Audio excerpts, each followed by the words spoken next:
Assalamualaikum warahmatullahi wabarakatuh. Perkenalkan, saya Rati Pratiwi dari SMA Negeri 1 Bintang Timur, Kepri. Pada kesempatan kali ini saya akan menjelaskan materi biologi tentang virus. Yuk kita simak videonya. Pada Desember 2019 lalu, dunia dihebohkan dengan adanya kasus infeksi yang disebabkan oleh novel coronavirus yang terjadi di kota Wuhan, Provinsi Hubei, Tiongkok. Dilansir dari laman https www.cnnindonesia.com, sampai dengan tanggal 13 Februari 2020 diketahui korban yang meninggal akibat infeksi virus ini di Tiongkok mencapai 1.114 kasus. Dan di Indonesia sendiri sampai saat ini yang diupdate pada tanggal 26 September 2020 tercatat kasus akibat infeksi virus ini mencapai 271.339 kasus. Apa sih sebenarnya virus itu? Bagaimana virus dapat menyebar dan menginfeksi manusia? Kita temukan jawabannya dengan mempelajari materi berikut ini. Baik anak-anak, pada hari ini kita akan mempelajari materi tentang virus. Nah, indikator pada pembelajaran virus ini adalah yang pertama, mengidentifikasi ciri-ciri virus. Kemudian yang kedua, menganalisa bagian-bagian tubuh virus bakteriofag. Yang ketiga, menjelaskan proses replikasi virus. Yang pertama, kita akan mempelajari tentang ciri-ciri virus. Virus itu bukan berupa sel. Kemudian yang kedua, virus hanya dapat memperbanyak diri di dalam tubuh makhluk hidup. Yang ketiga, virus tersusun atas satu jenis asam nukleat, yaitu RNA saja atau DNA saja. Kemudian virus dapat dikristalkan. Kata virus berasal dari bahasa Latin virion yang berarti racun. Karena hampir semua jenis virus ini dapat menyebabkan penyakit pada manusia, hewan maupun pada tumbuhan. Baik, kita lihat bentuk-bentuk virus. Bentuk virus ada bermacam-macam. Yang pertama bulat, kemudian bentuk batang seperti ini, kemudian polihedris, dan seperti huruf T. Nah, ini adalah struktur tubuh virus yang terdiri dari bagian luar kapsid, kemudian di dalamnya ada materi genetik yang berupa DNA, kemudian di bawah ada selubung ekor, di bawahnya lagi ada serabut ekor, kemudian lempeng dasar, dan jarum penusuk yang berfungsi untuk memasukkan materi genetik ke tubuh sel inang. Cara hidup dan reproduksi virus bersifat parasit intraseluler obligat, yaitu hanya dapat hidup pada sel inang. Sel inang ada yang bersifat uniseluler dan ada juga yang bersifat multiseluler. Sedangkan cara virus bereproduksi atau berkembang biak yaitu dengan cara replikasi atau perbanyakan diri di dalam sel inang. Ada dua macam cara virus menginfeksi bakteri, yaitu secara litik dan secara lisogenik. Ini adalah siklus litik yang digambarkan oleh virus bakteriofag T4 ketika menginfeksi sel bakteri E. coli. Siklus litik ini sangat simpel. Prosesnya dimulai saat virus menempel di permukaan bakteri. Proses menempel inilah yang disebut adsorpsi. Setelah menempel, virus akan mengeluarkan genom atau DNA-nya ke sitoplasma bakteri. Proses ketika virus mengeluarkan genom ke dalam sel bakteri ini disebut penetrasi atau injeksi. Tahap selanjutnya, saat DNA virus masuk ke sel bakteri, maka dengan jahatnya DNA virus akan mengambil alih mesin DNA sel inang.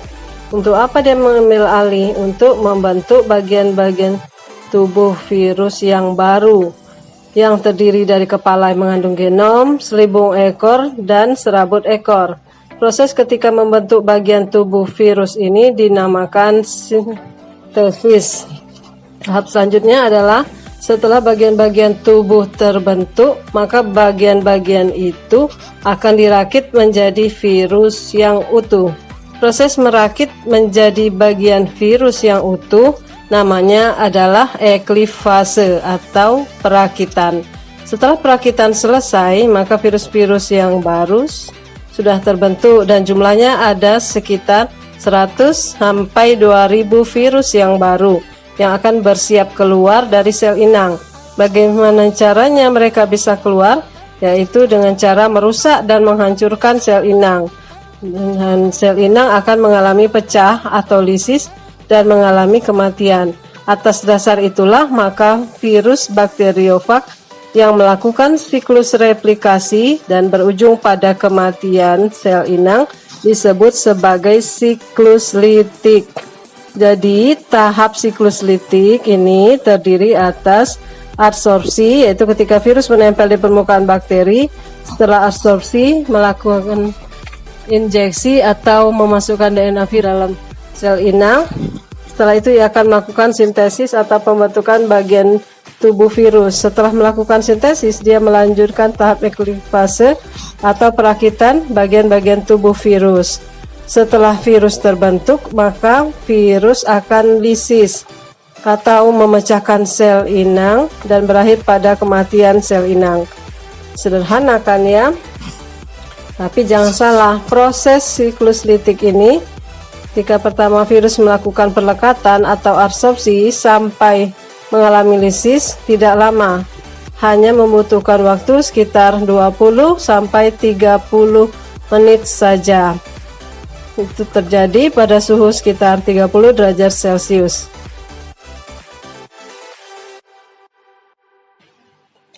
Baik anak-anak, kita akan melanjutkan membahas siklus lisogenik. Pada pembahasan sebelumnya, kita sudah memahami bahwa siklus litik dapat memiliki kemampuan untuk menghancurkan sel inang. Namun ternyata setelah diteliti, ternyata banyak juga virus yang dapat hidup bersama dengan sel inang. Keadaan inilah yang disebut dengan siklus lisogenik. Jadi lisogenik adalah keadaan di mana virus dapat hidup bersama dengan sel inang tanpa menghancurkannya. Oke?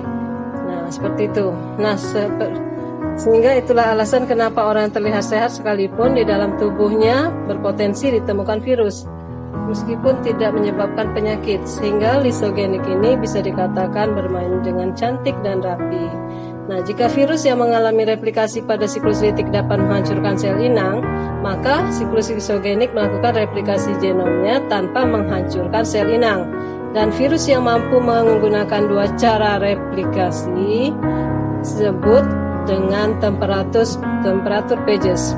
Temperatur Pages ini di dalam biologi disebut juga sebagai virus lambda. Nah, virus lambda ini dari segi struktur mirip dengan T4. Hanya saja pada virus lambda struktur tubuhnya memiliki serabut ekor hanya satu saja dan berukuran pendek. Nah, untuk lebih jelasnya perhatikan gambar ini. Nah, inilah yang disebut dengan virus lambda. Ia hanya memiliki satu serabut ekor yang pendek. Tahapannya sangat sederhana dan sama dengan siklus litik, yaitu dimulai dari tahap adsorpsi atau penempelan. Jadi virus lambda akan menempel dulu di bagian permukaan sel inang. Nah, dalam hal ini sel inangnya adalah sel bakteri.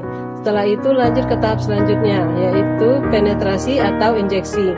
Pada tahap ini virus akan memasukkan DNA-nya ke sel inang. Dari dalam sel inang inilah DNA virus akan membentuk lingkaran atau sirkuler. Tahap yang selanjutnya tergantung pada faktor yang mempengaruhinya. Salah satu faktornya adalah zat kimia yang berbahaya ataupun radiasi yang cukup tinggi. Jika faktor-faktor itu muncul, maka akan memungkinkan dari siklus lisogenik ke siklus litik. Jika lanjut ke lisogenik, maka tahap selanjutnya adalah tahap penggabungan. Apa yang bergabung? Yang bergabung adalah DNA virus dan bakteri, sehingga akan membentuk sebuah profag. Selanjutnya, tahap yang terakhir adalah pembelahan sel. Ketika sel melakukan pembelahan untuk memperbanyak dirinya, maka profag yang ada di dalam sel juga akan mengalami pembelahan, sehingga sel bakteri yang baru akan mengandung profag.